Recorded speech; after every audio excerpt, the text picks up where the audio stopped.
September 2025. I mean, on the surface, it's just a date on the calendar, right? But for a lot of Christians, especially online, this date has become something more.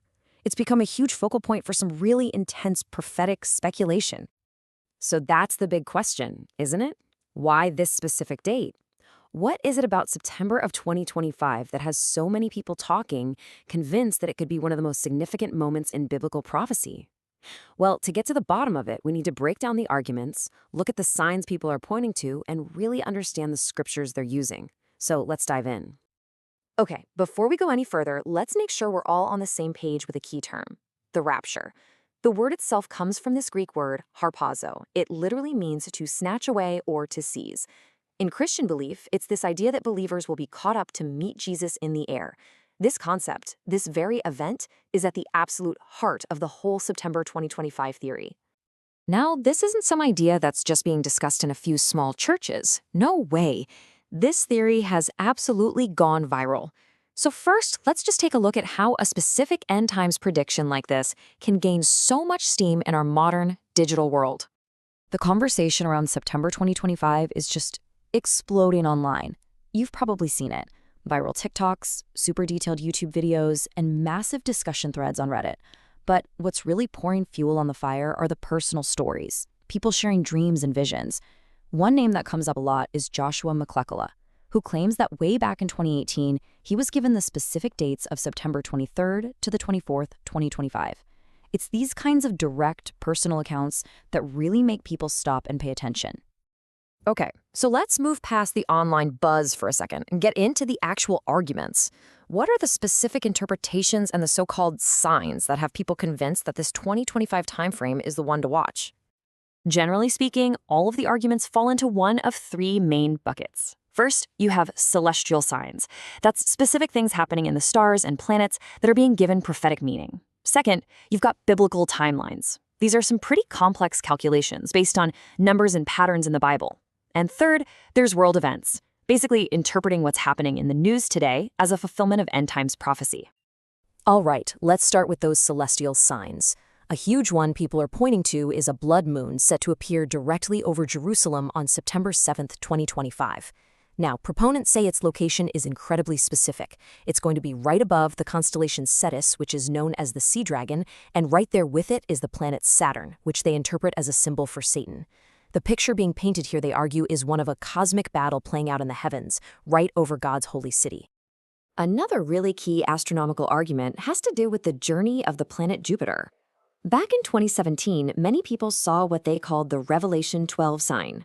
You had Jupiter, which they called the male child, inside the constellation Virgo, the woman, symbolizing a birth.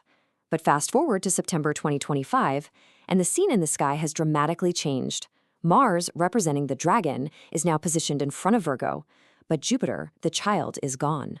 It's moved all the way over to the constellation Gemini, which is interpreted as a heavenly wedding. The story in the stars seems clear to them. The child has been snatched away, or raptured, and taken to a wedding. Next up, let's get into those biblical timelines. A really popular one maps all of human history onto the 7 days of creation, so 6,000 years of human history, followed by a 1,000-year reign of Christ, or the millennium. The critical part of this theory is the church age, which is seen as the last 2 days, or 2,000 years. So if you add 2,000 years to Jesus' death, somewhere around 33 AD, you land at 2033 for the potential start of that millennium.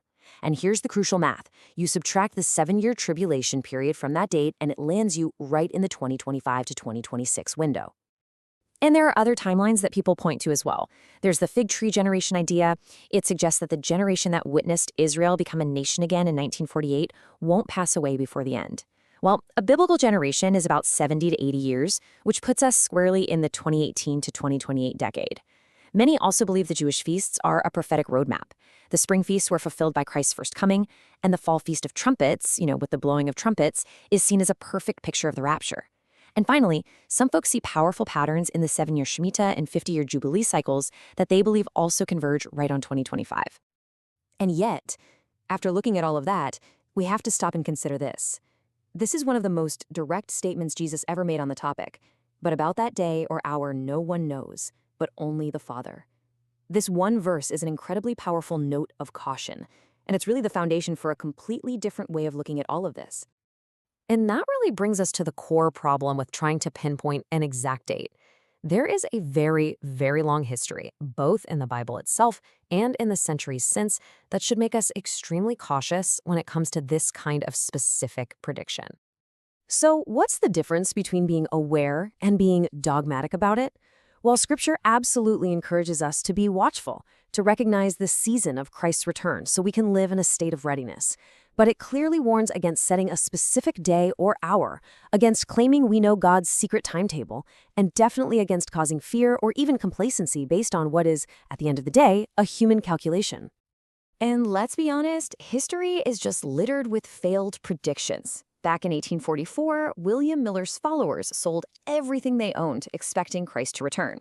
That event became known as the Great Disappointment. In 1988, a hugely popular book gave 88 reasons why the rapture will be in 1988. And of course, many of us remember Harold Camping, who made several predictions, with the most famous one being from May 21st, 2011. This history really serves as a humbling reminder about the limits of our own interpretation. There's also another whole theological viewpoint we have to consider. It sees tribulation not just as some future 7-year event to be escaped, but as a normal part of the Christian life right now. In fact, that Greek word for tribulation shows up all over the New Testament, describing the ongoing struggles of believers. From this perspective, the goal isn't just to escape future trouble, but to faithfully endure the hardships we face today. So, where does all this leave us? I mean, how do we balance these really intriguing signs with these very stark biblical warnings? Well, the answer seems to be a call to be watchful but not worried, to shift our focus from one specific date on a calendar to a daily state of spiritual readiness. So here's what seems to be the ultimate takeaway. Number 1, discern the season. The signs are there in Scripture for a reason, so we can be aware, not caught off guard. Number 2, avoid being dogmatic about dates. Our calculations can be wrong, God's timing is perfect, and it's His alone. And number 3, and this is the most important, live in readiness. The real purpose of prophecy isn't to satisfy our curiosity, but to motivate us to live a life of faith, hope, and purpose, right here and now. Ultimately, it doesn't matter if His return is decades away or if it's right around the corner. The core mission for believers doesn't change one bit. The focus is, and always should be, on a life of faith and action. That has to take priority over speculating on a timeline that, frankly, we just can't know for sure. And that really leaves us with the most important question. It isn't when will He return, but how should we be living until He does? What does it truly look like, day to day, to live a life that's prepared? What changes about our priorities, our actions, our relationships when we live with that constant, hopeful awareness that any day could be the day? Now that's the real takeaway.